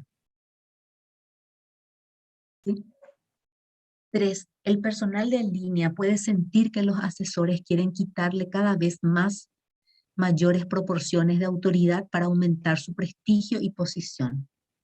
Entonces se genera ese tipo de situaciones complejas, ¿verdad? Porque el personal de línea está en el fragor de la batalla, él es el que tiene que apechugar todo, y después el otro está ahí sentado mirando su computadora, ¿verdad? Y quiere venir a opinar sobre un caso que él cree que puede resolver de una determinada manera, de acuerdo a lo que lee en el libro.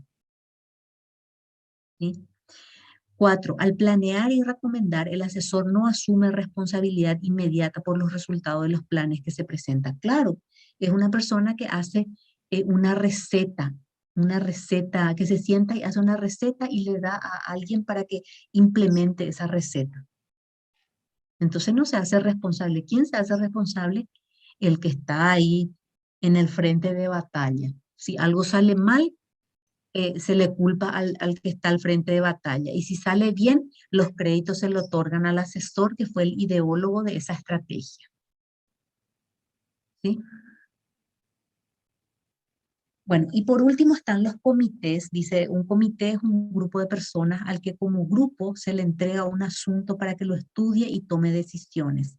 Es esta característica de acción en grupo la que distingue al comité de otros instrumentos administrativos. Y bueno, los comités, yo ya les había comentado cómo funcionan.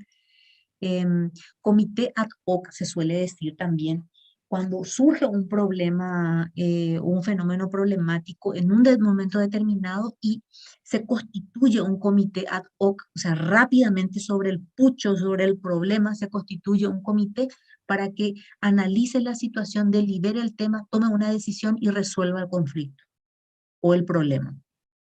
Una vez que se haya resuelto ese problema, se desintegra el comité. Esos son los comités ad hoc. Así se escribe. Comités ad hoc. Así. ¿Sí? Bien, eso ustedes seguramente cuando empiecen a... Y después están los comités que son más o menos, que tienen una vida más o menos larga, que son esos comités que yo les decía, a veces duran en sus funciones 5 años o menos, 3 años. El comité de bioética, a veces se forma una terna, 3 personas, de las cuales es elegida, por ejemplo, un presidente de comité, y también de ahí son elegidos los miembros, y tienen una duración más o menos qué sé yo, larga en un periodo determinado, 3 años, 5 años, y después se vuelven a renovar. Esos son los comités. Dice, no constituyen un órgano de la estructura organizacional. ¿Qué quiere decir eso? Estos comités no forman parte de la estructura organizacional. Generalmente dependen, o sea que si se les quiere graficar, se les puede representar gráficamente, a ver, así, acá, chiquitito se le, a ver,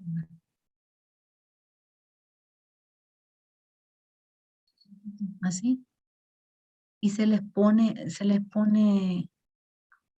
así en una, acá generalmente, ¿verdad? Depende del director general, por ejemplo, ¿sí? Generalmente depende de la máxima autoridad, porque fungen como asesores también. Entonces se le pone acá como para recibir, sobre todo si son comités que tienen una cierta duración en el tiempo. Si es un comité ad hoc, no figuran en el organigrama o dentro de la estructura organizacional, porque esas se integran y y desintegran con facilidad. Vamos a ver. Dice, asume formas variadas, formales, informales, temporales y relativamente permanentes, y funcionan en diversos periodos. Y creo que es esto todo. A ver un poco cuáles son las ventajas. Algunas de las ventajas de los comités son el facilitar un proceso de decisiones y de juicio en grupo, y el hacer posible la coordinación de personas y actividades diferenciadas, lo cual agiliza la transmisión de las informaciones. ¿Cuáles son las desventajas? Las desventajas son la pérdida del tiempo en la toma de decisiones, a medida que su tamaño aumenta, mayor costo en tiempo y dinero, división de la responsabilidad y necesidad de un coordinador eficiente. Fíjense que, por ejemplo, en el lugar en donde yo estoy, yo siempre les suelo comentar que yo trabajo también en la UNA, en la Facultad de Ciencias Médicas de la UNA, y ahí, por ejemplo, los comités en muchos casos no son remunerados, porque ellos tienen un, un sistema de escalafonamiento docente, y que también nosotros en la UPE tenemos. Y cuando uno es nominado para formar parte de un comité, puede tener, o sea, puede atribuírsele puntos en términos de créditos en el momento de concursar para un cargo. Entonces, si uno fue presidente o miembro de un comité, es una especie de incentivos para el plan de carrera docente. El escalafonamiento docente es un plan de carrera docente. Y para estar en carrera docente se tiene que concursar, y hay una serie de criterios, ¿sí? O indicadores de evaluación y que están sujetos a puntaje. Entonces, uno ingresa dentro de ese plan de carrera docente y va escalando también en posiciones. Y en la Universidad Nacional, los comités generalmente no son rentados, pero sí fungen como una especie de incentivo para ganarse puntos en el momento del concurso docente. Yo no sé cómo será nuestra universidad, tengo que verificar un poquito, interiorizar un poquito. Yo me imagino que ha de ser lo mismo. Bueno, a ver, ahora tenemos, dice que se vuelve a hacer una diferenciación entre lo que son los tipos de organización tradicional y moderna. Dice, el enfoque neoclásico distingue entre dos tipos los modelos de organizaciones claramente diferenciadas, la organización tradicional y la organización moderna. Y a continuación presentamos sus contrastes. Dice, antes las estructuras organizacionales eran rígidas, burocráticas y duraderas. Ahora las estructuras organizacionales son dinámicas, flexibles y de carácter virtual. ¿Mm? De carácter virtual. Antes, el sistema de trabajo era fundamentalmente manual, rutinario y repetitivo, o sea, trabajos con horario fijo. Ahora predomina el trabajo creativo y se valoran más los resultados. Pierde importancia la permanencia física, o sea, el trabajo virtual. Estamos hablando sobre todo de organizaciones de tipo empresarial, ¿verdad? En donde se puede, por ejemplo, hacer home office, ¿verdad? Y desde mi casa yo voy haciendo, qué sé yo, las tareas y voy trabajando por resultados o por objetivos y se me paga en base a eso. Las organizaciones sanitarias eso es más difícil porque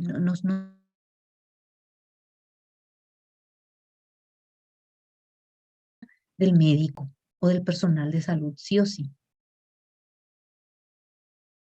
Antes dominaban los grandes negocios y centros de trabajo. Ahora hay una mayor importancia a las pequeñas unidades de trabajo. Las pymes, las pequeñas y medianas empresas, siempre dentro del ámbito empresarial más bien, ¿verdad? Antes se hacía énfasis en la estructura física y en los medios de transporte. Ahora se hace énfasis en los sistemas de información y en las redes de información. Eso sí, se aplica también a la organización de salud, ¿verdad? Se da mucho énfasis a los sistemas de información y redes, ¿sí? Antes las transacciones económicas se realizaban mediante el pago de dinero efectivo u otro de similar naturaleza, dinero físico. Ahora surgen diversas formas de realizar el pago en las transacciones económicas, que es el dinero electrónico, las transferencias electrónicas, ¿verdad? Y bueno, y hasta ahí este material que yo les presenté, como les digo, es un PPT que consulté en SlideShare, no pude descargar, pero les quiero mostrar un material. Este es un buenísimo libro, al menos dentro del ámbito de las ciencias administrativas. Se llama Administración, una perspectiva global y empresarial. Y es de este autor, Harold Cons.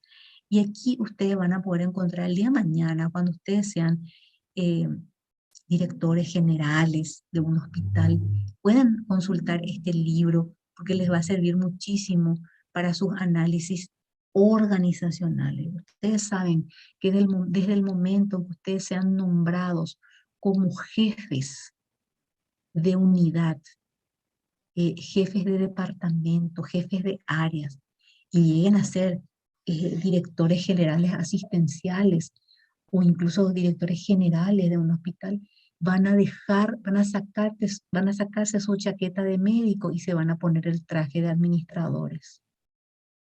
¿Mm? Entonces, por eso es tan importante formarse en administración, porque ustedes van a, digamos, con la experiencia y la sapiencia del área de medicina, van a poder manejar todo lo que tenga que ver con el área disciplinar de las ciencias médicas.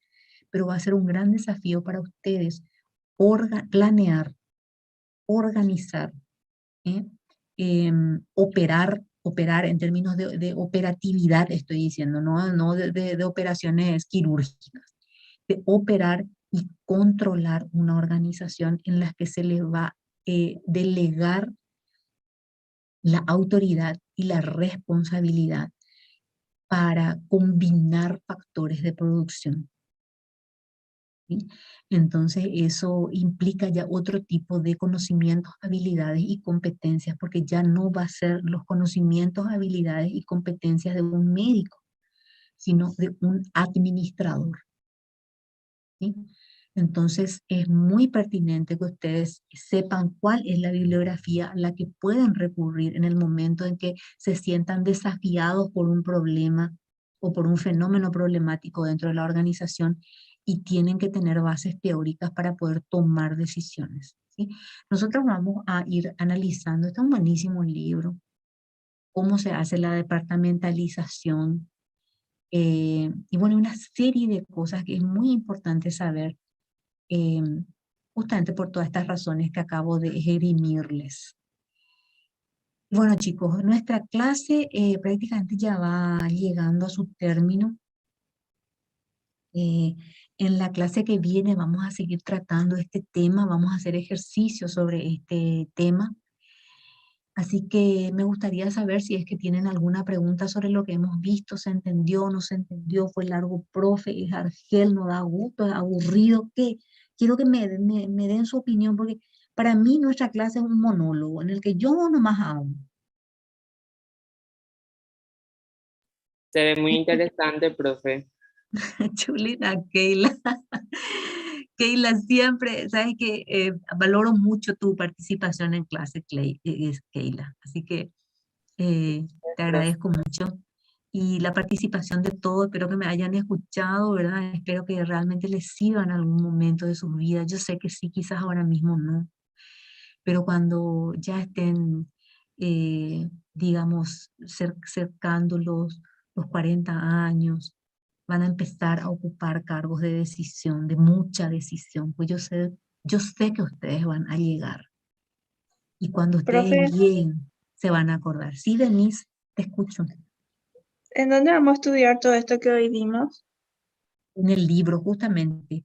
Pero yo les voy a ir dando, voy a ir dándole ejercicios primeramente, que la consigna, Belén, Denise, Dios mío, Denise, y estamos recién empezando este capítulo y oportunamente yo voy a estar dándoles la bibliografía en donde van a encontrar todo esto, ¿sí? Así que no se preocupen. Bueno, profe, si nos puede enviar algún cuestionario también así como para saber estudiar, estaríamos muy agradecidos todos. En serio, Denis, ¿por qué? ¿Qué pasó? ¿Qué? Cuestionario, en realidad, yo no suelo enviar cuestionarios, Denis, porque hoy en día, y te voy a decir por qué, mi reina, hoy en día el paradigma ya no es más la memorización. Hoy en día el paradigma de enseñanza, aprendizaje es la interpretación. La interpretación, no la memorización. Por eso los cuestionarios ya no se usan. Les digo a todos, ¿verdad? Porque ahora digamos, el desafío es desarrollar el pensamiento crítico, la capacidad de interpretar las cosas, de entenderlas y poder cuestionarlas. Esa es la capacidad del pensamiento crítico. Porque si no, nosotros vamos a estar involucionando y vamos a estar todavía en ese paradigma en el que se memoriza todo, el analfabeta funcional. ¿Saben quién es el analfabeta funcional? Es el que lee, sabe escribir, pero no entiende un huevo de lo que se le está cuando se tienen que hacer por ejemplo, eh, un debate dialógico. No sabe interpretar, no sabe, ¿cómo les podría decir?, defender una postura, no sabe llegar a consensos, no sabe disentir. Y eso es todo producto del aprendizaje memorístico. Entonces vamos a hacer un gran esfuerzo para poder levantar nuestro nivel, ¿sí? Entonces, a partir de eso, por eso yo quiero que ustedes intervengan cuando yo me voy diciéndoles las características de todo esto que nosotros vamos dando, ¿verdad? Que opinen, que traten de hacer un paralelismo, ¿verdad? Traten de esa teoría que estamos nosotros aprendiendo ahora, de extrapolarla a la realidad. ¿A través de cómo hacemos eso? Tratar de conectar, por ejemplo, algo que yo he dicho con algo que ustedes ven ahí dentro de la universidad o dentro de los hospitales. ¿Eh? Entonces, ahí hacemos esa conexión y la capacidad de comparar los esquemas. ¿Sí? Entonces, ustedes de mí nunca van a tener un cuestionario. Lo que van a tener son libros que van a poder leer, porque yo les voy a siempre a dar bibliografía del área disciplinar, en este caso administración, en la que ustedes van a poder recurrir, leer, interpretar, entender. ¿Sí?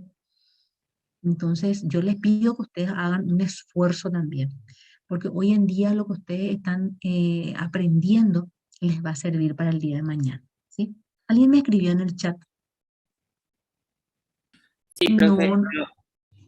Keila, lo que pasa que este PPT, como te decía, te voy a mostrar, es creo que ya borré el ¿verdad?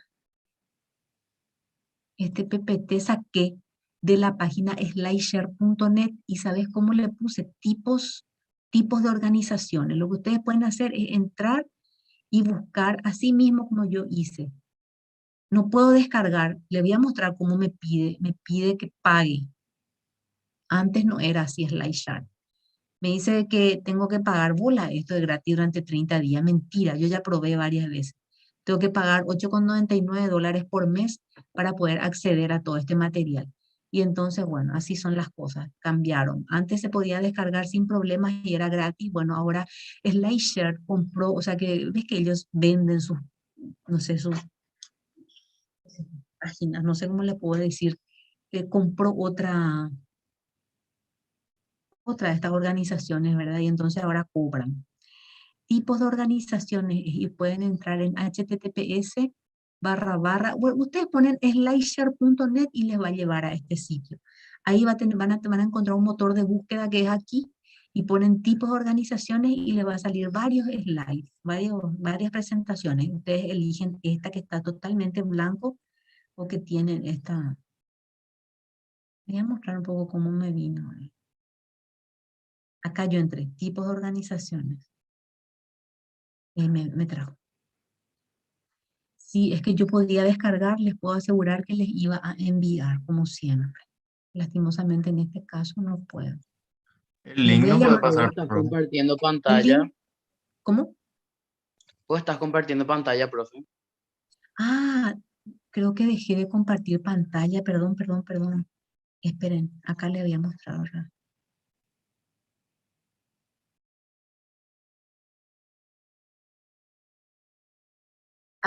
Ahí ven. ¿Sí? Sí, profe. Sí. Bueno, entonces, fíjense que acá, donde dice tipos de organizaciones, en la página slideshare.net, es que yo ingresé para ver, ahí está. Entonces, tiene un motor de búsqueda, esta página SlideShare, que es este, y acá pongo tipo de organizaciones y bueno, le doy buscar y rápidamente me sale este. Pero no se preocupen, porque de todas formas yo voy a buscar en el libro, ¿verdad? En la página de este libro que les mostré de Harold Pons. Ya no le estaba mostrando este libro hace rato. Este libro de Harold Pons, yo ya descargué y de ahí vamos a sacar los ejercicios y todo lo que van a tener que leer, ¿sí? Así que queden tranquilos porque de acá vamos a obtener también información. Bueno, y la otra cosa era que me pidió la página, ¿verdad? O sea, que el enlace. Sí, acá está el enlace. No, no es esto. Esto. Y voy a copiar y voy a pegar en el chat. Esperen un ratito porque nuestro chat.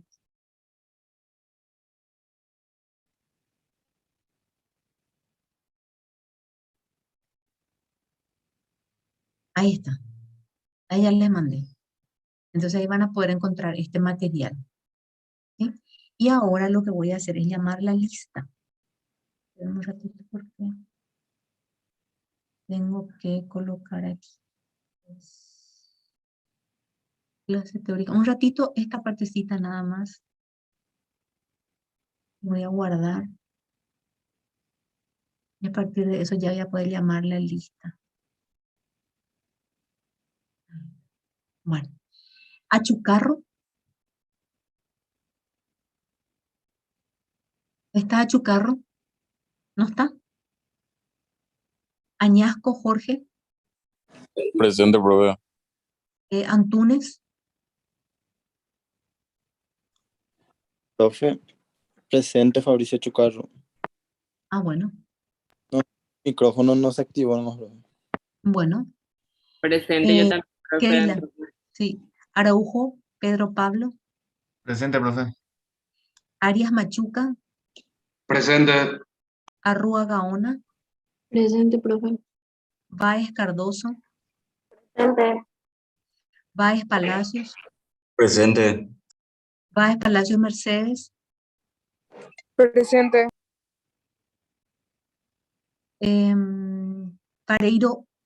Vareiro Vera. Presente, profe. Benítez Lovera. ¿No está Benítez Lovera? Benítez Melgarejo. Presente, profe. Benítez Román. Presente, profe. Caje Román. No está Caje. Por favor, si alguien me puede supervisar el chat, porque a veces en el chat escriben y yo no tengo la posibilidad de ver el chat ahora mismo. Entonces, Caje está ausente. Cardoso Vera. Cardoso. ¿No está? Presente, profe. Estás presente, ¿no?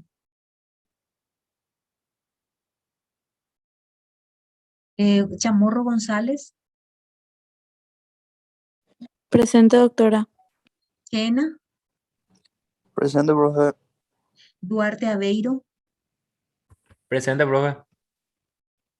Duarte Aveiro. Florentín Portillo. ¿No está Florentín? Gallagher. Presente, profe. Jiménez Acosta. Presente, profe. Gómez Rodríguez. González Molina. Presente, profe. González Ruiz. Presente, profe.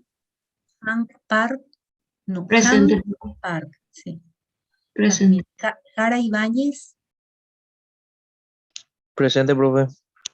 López Benítez. Presente, profe. Lugo Dávalos. Presente, profe. Lugo Grance. Presente. Mallorquín Cabral. Presente. Ocampos Encina. Ocampos Encina está ausente. Olivero Liceras Jorge. Presente. Ortega Sofía. Presente. Ortiz Núñez Fernando. Presente. Patiño Rivarola. Presente, profe.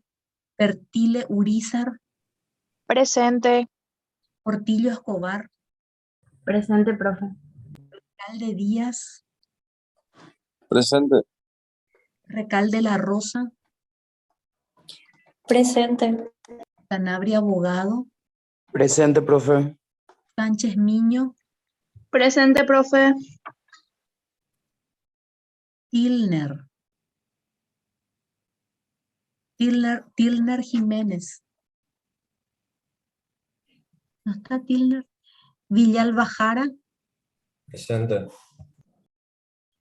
Bachenbach Presente, profe. y Celaya Holguín. Presente. Excelente.